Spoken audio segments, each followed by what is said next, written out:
ಗೌರವಾನ್ವಿತ ಹಿರಿಯ ಮುಖಂಡರುಗಳೇ, ಕಾಂಗ್ರೆಸ್ ಪಕ್ಷದ ಎಲ್ಲ ಮುಂಚೂಣಿ ಘಟಕದ ಅಧ್ಯಕ್ಷರು ಮತ್ತು ಪದಾಧಿಕಾರಿಗಳೇ, ಮುಳಬಾಗಿಲು ಕ್ಷೇತ್ರದ ಎಲ್ಲ ಭಾಗಗಳಿಂದ ಬಂದಿರತಕ್ಕಂಥ ಎಲ್ಲ ಗ್ರಾಮ ಪಂಚಾಯತಿ ಅಧ್ಯಕ್ಷರೇ, ಉಪಾಧ್ಯಕ್ಷರೇ, ಸದಸ್ಯರುಗಳೇ, ಎಲ್ಲ ನಗರಸಭೆಯ ಮಾಜಿ ಅಧ್ಯಕ್ಷರೇ, ಉಪಾಧ್ಯಕ್ಷರೇ, ಸದಸ್ಯರುಗಳೇ, ಎಲ್ಲ ನಮ್ಮ ಮುಖಂಡರೇ, ವಿಶೇಷವಾಗಿ ಎಲ್ಲ ನಮ್ಮ ಸಹೋದರಿಯರೇ, ತಾಯಂದಿರೇ, ಮಾಧ್ಯಮದ ಸ್ನೇಹಿತರೆ, ಈಗಾಗಲೇ ಸಭೆಯ ಉದ್ದೇಶವನ್ನ ಮತ್ತು ಕಾಂಗ್ರೆಸ್ ಪಕ್ಷದ ಕಾರ್ಯಕ್ರಮಗಳನ್ನ, ಕಾಂಗ್ರೆಸ್ ಪಕ್ಷದ ತತ್ವ ಸಿದ್ಧಾಂತಗಳನ್ನ ನಿಮ್ಮೆಲ್ಲರಿಗೂ ಕೂಡ ಮನಸ್ಸಿಗೆ ನಾಟುವ ರೀತಿಯಲ್ಲಿ ನಮ್ಮ ನಾಯಕರಾದಂತಹ ಸುರೇಶ್ ಅವರು ಮತ್ತು ಸುಧಾಕರ್ ಅವರು ಮತ್ತು ನಸೀರ್ ಅಹಮದ್ ಸಾಹೇಬರು ತಿಳಿಸಿಕೊಟ್ಟಿದ್ದಾರೆ. ಇವತ್ತು ಮುಳಬಾಗಿಲು ಕ್ಷೇತ್ರ ಅಂದ್ರೆ ಮೊದಲಿಗೆ ನೆನಪು ಬರೋದು ಕರ್ನಾಟಕ ರಾಜ್ಯದ ಮೂಡಣ ಬಾಗಿಲು. ಇಲ್ಲಿ ಎಲ್ಲ ರಾಜಕೀಯ ಪಕ್ಷಗಳು ಬರ್ತಾರೆ. ಇಲ್ಲಿನ ಕುರುಡುಮಲೆಯಲ್ಲಿ ಗಣಪತಿ ಆಶೀರ್ವಾದವನ್ನು ಪಡೆದುಕೊಳ್ತಾರೆ. ತದನಂತರ ಹೈದರಾಲಿ ದರ್ಗಾಕ್ಕೆ ಹೋಗ್ತಾರೆ.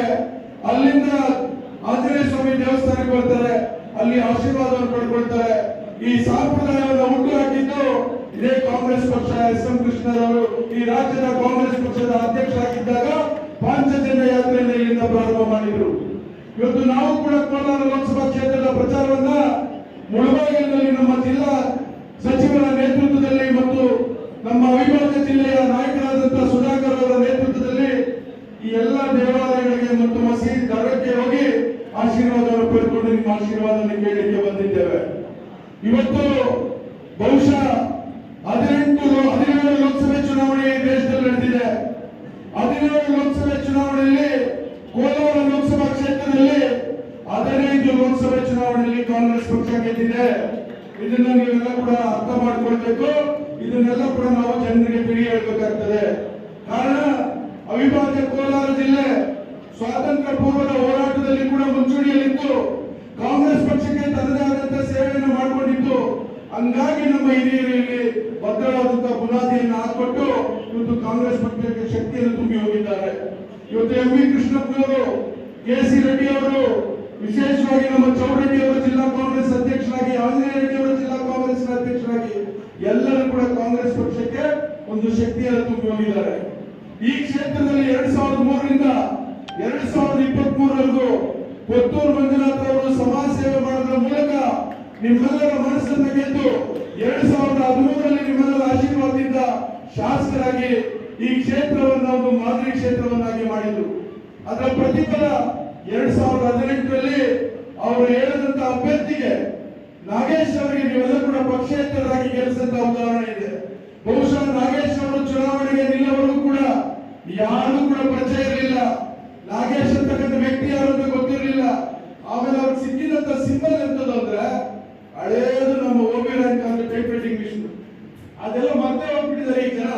ಅಂತ ಟೈಪ್ ರೈಟಿಂಗ್ ಮಿಷನ್ ನ ಹುಡುಕೊಂಡು ಹೋಗಿ ಇದು ಪುತ್ತೂರು ಮಂಜುನಾಥ್ ಸಿಂಬಲ್ ಅಂತ ಹೇಳಿ ಓಟ್ ಹಾಕಿದ್ರಿಂದ ಅವತ್ತು ನಾಗೇಶ್ ಅವರು ಗೆಲ್ಲಲಿಕ್ಕೆ ಸಾಧ್ಯ ಆಯಿತು.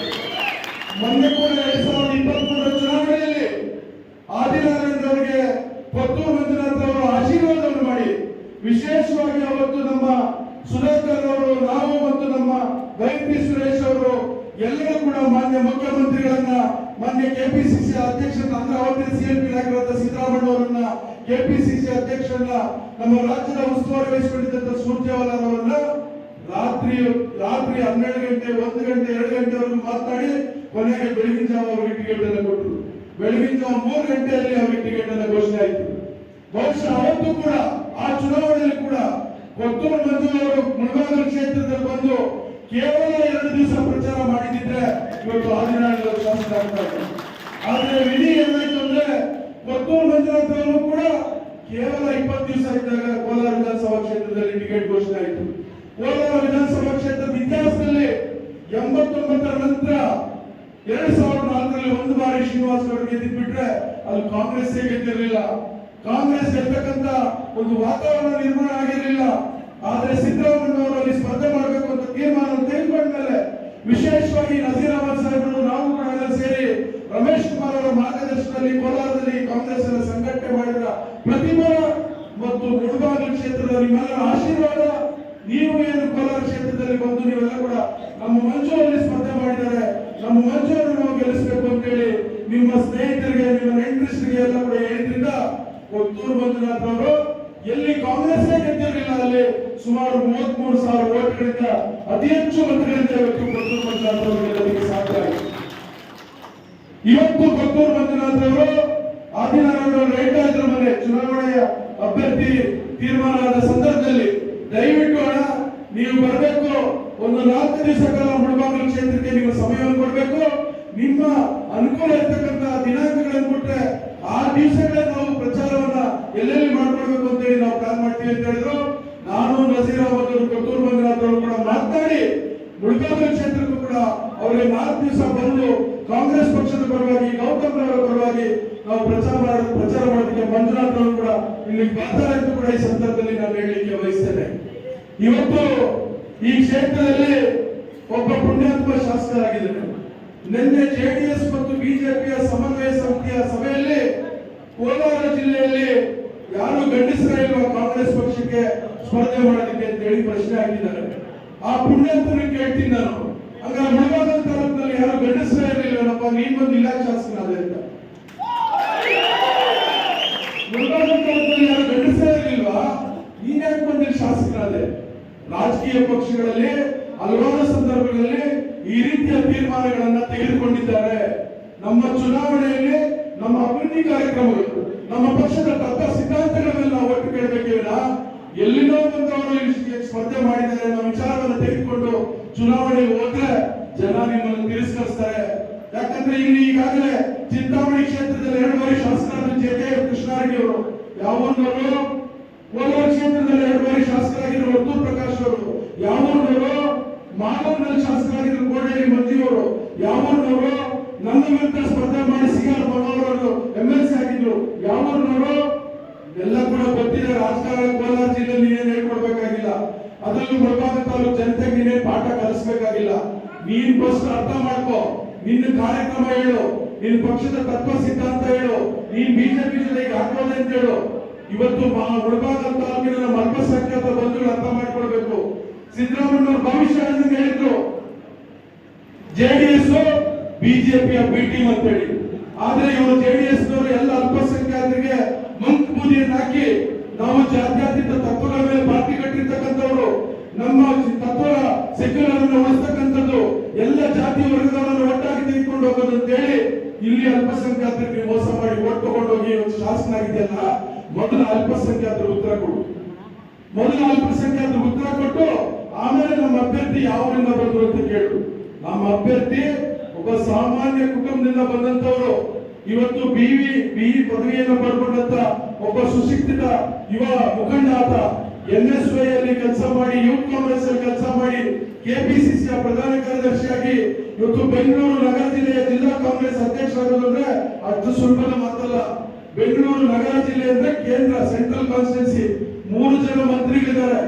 ಯಾರು KJ ಜಾರ್ಜ್ ಅವರು ಇದ್ದಾರೆ, ದಿನೇಶ್ ಗುಂಡೂರಾವ್ ಇದ್ದಾರೆ, ನಮ್ಮ ಸಮೀರ್ ಅಹಮದ್ ಇದ್ದಾರೆ, ರಿಜ್ವಾನ್ ಅರ್ಷದ್ ಇದ್ದಾರೆ ಮತ್ತು ಹ್ಯಾರಿಸ್ ಇದ್ದಾರೆ.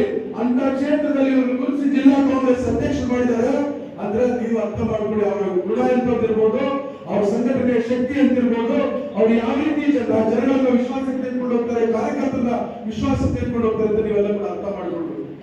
ಇವತ್ತು ವಿಶೇಷವಾಗಿ ನಮ್ಮ ನಾಯಕರು ಹೇಳಿದ್ರು ಗ್ಯಾರಂಟಿ ಯೋಜನೆಗಳ ಬಗ್ಗೆ.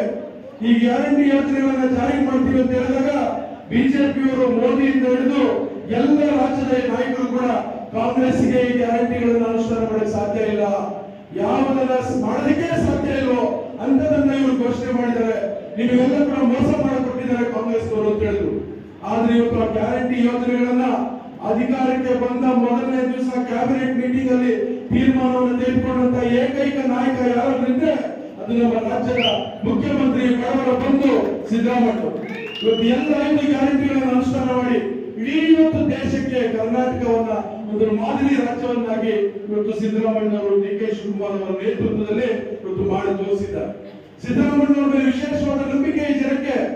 ವಿಶೇಷವಾದ ನಂಬಿಕೆ ಯಾಕೆ ಅಂದ್ರೆ 2013ರಿಂದ 2018ರವರೆಗೂ ಈ ರಾಜ್ಯದ ಮುಖ್ಯಮಂತ್ರಿಯಾಗಿ ಅವರು ಯಾವ ರೀತಿ ಆಡಳಿತವನ್ನು ಕೊಟ್ಟರು, ಯಾವ ರೀತಿ ಎಲ್ಲ ಜಾತಿ ವರ್ಗದ ಧರ್ಮದ ಜನರನ್ನು ಒಟ್ಟಾಗಿ ತೆಗೆದುಕೊಂಡು ಹೋದ್ರು, ಯಾವ ರೀತಿ ಆಶ್ವಾಸನೆಗಳನ್ನು ಕೊಟ್ಟಿದ್ದನ್ನು ಈಡೇರಿಸಿದ್ರು. ಆ ಎಲ್ಲ ನಂಬಿಕೆಗಳಿಂದ ಇವತ್ತು 136 ಸೀಟುಗಳನ್ನು ಗೆಲ್ಲೋದಕ್ಕೆ ಸಾಧ್ಯ ಆಯಿತು. ಆ ವಿಶ್ವಾಸದಿಂದ ಇವತ್ತು ಮತ್ತೆ ಜನ ನಮ್ಮ ಮೇಲೆ ವಿಶ್ವಾಸ ಇಟ್ಟು ಇವತ್ತು ಸೀಟುಗಳನ್ನು ಗೆಲ್ಲಿಸಿಕೊಂಡಿದ್ದಾರೆ. ಇವತ್ತು ಬಿಜೆಪಿ ಅವರು ಅಪಪ್ರಚಾರ ಮಾಡ್ತಾ ಇದ್ದಾರೆ.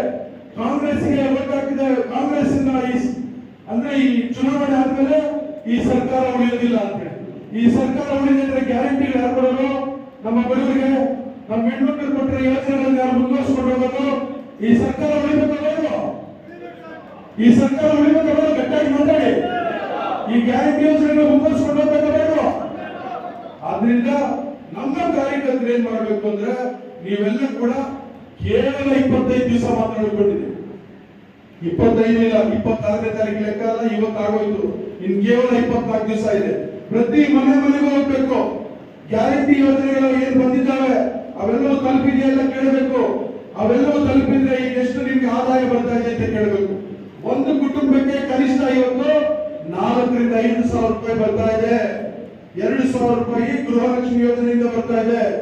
ಕನಿಷ್ಠ 500 ರಿಂದ 1,000, 1,500 ಇವತ್ತು ಗೃಹ ಜ್ಯೋತಿಯಿಂದ ಬರ್ತಾ ಇದೆ.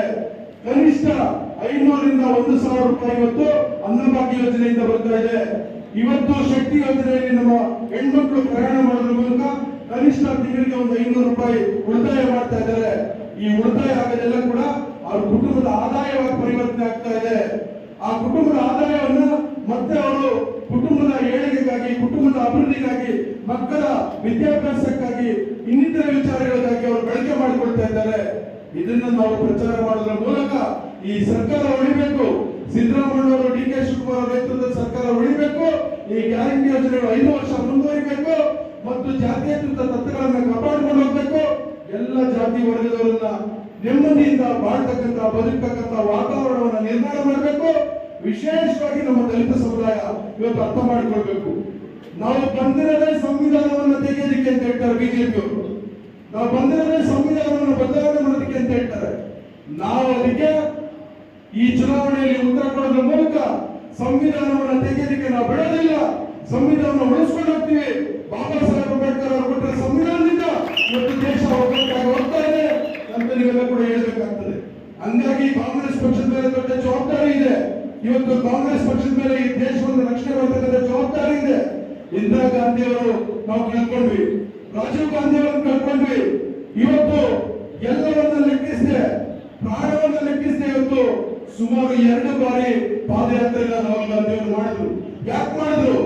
ಈ ದೇಶದ ಸಂಸ್ಕೃತಿಯನ್ನು ಉಳಿಸ್ಕೊಂಡು ಹೋಗ್ಬೇಕು, ಈ ದೇಶದ ಏಕತೆಯನ್ನು ಕಾಪಾಡಿಕೊಂಡು ಹೋಗ್ಬೇಕು, ಈ ದೇಶದ ಸಾರ್ವಭೌಮತೆಯನ್ನು ಕಾಪಾಡಿಕೊಂಡು ಹೋಗ್ಬೇಕು.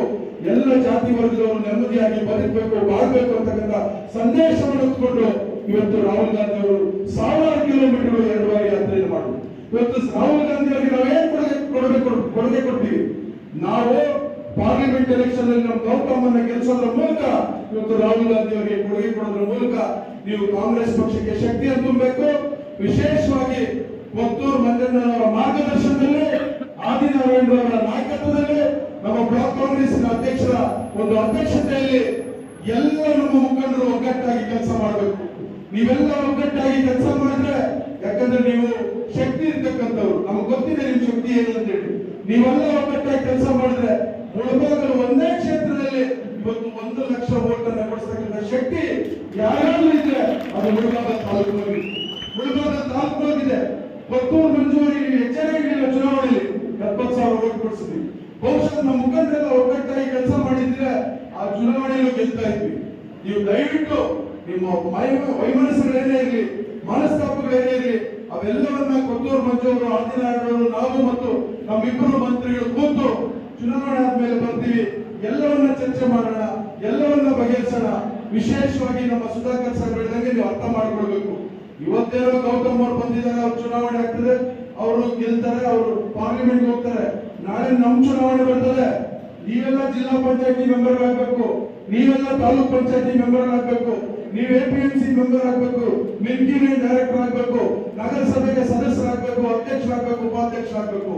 ಅದಕ್ಕೆಲ್ಲ ಶಕ್ತಿಯನ್ನು ತುಂಬಬೇಕಾದ್ರೆ ನೀವು ಪಾರ್ಲಿಮೆಂಟ್ ಮೆಂಬರ್ನ ಗೆಲ್ಲಿಸಬೇಕು. ಇವತ್ತು ನಮ್ಮ ಕೋಲಾರದಲ್ಲಿ ಶಾಸಕರಿದ್ದಾರೆ, ಬಂಗಾರಪೇಟೆಯಲ್ಲಿ ಶಾಸಕರಿದ್ದಾರೆ, ಮಾಲೂರಿನಲ್ಲಿ ಶಾಸಕರಿದ್ದಾರೆ, KGF ನಲ್ಲಿ ಶಾಸಕರಿದ್ದಾರೆ, ಚಿಂತಾಮಣಿಯಲ್ಲಿ ಶಾಸಕರಿದ್ದಾರೆ. ಇಲ್ಲಿ ಶಾಸಕರಿಲ್ಲ. ಇಲ್ಲಿ ಗೌತಮ್ ಅವರನ್ನು ಗೆಲ್ಲಿಸಿಕೊಂಡ್ರೆ ಅವರು ಇಲ್ಲಿನ ಶಾಸಕರ ರೀತಿಯಲ್ಲಿ ನಿಮ್ಮ ಜೊತೆ ಕೆಲಸ ಮಾಡ್ತಾರೆ. ನಾನು ಕೂಡ ಅವ್ರ ಜೊತೆಗೆ ನಿಮ್ಮ ಜೊತೆ ಕೆಲಸ ಮಾಡ್ತೀನಿ. ಹಾಗಾಗಿ ನೀವು ದಯಮಾಡಿ ಇವತ್ತು ಈ ಗ್ಯಾರಂಟಿ ಯೋಜನೆ ಉಳಿಬೇಕು, ಜಾತ್ಯತೀತ ರಾಷ್ಟ್ರ ಉಳಿಬೇಕು, ಅಂಬೇಡ್ಕರ್ ಅವರ ಸಂವಿಧಾನ ಉಳಿಬೇಕು. ನೀವೆಲ್ಲ ಕೂಡ ಕಾಂಗ್ರೆಸ್ ಪಕ್ಷ ಶಕ್ತಿಯನ್ನು ಕೊಡೋದ್ರ ಮೂಲಕ ರಾಹುಲ್ ಗಾಂಧಿ ಕೊಡುಗೆಯನ್ನು ಕೊಡಬೇಕು ಅಂತ ಹೇಳ್ತಾ, ವಿಶೇಷವಾಗಿ ಇಲ್ಲಿ ಮಾತನಾಡಕ್ಕೆ ಅವಕಾಶ ಕೊಟ್ಟಂತ ಬ್ಲಾಕ್ ಕಾಂಗ್ರೆಸ್ ಅಧ್ಯಕ್ಷರಿಗೆ, ಆದಿನಾರಾಯಣರಿಗೆ ಮತ್ತು ಕೊಟ್ಟೂರು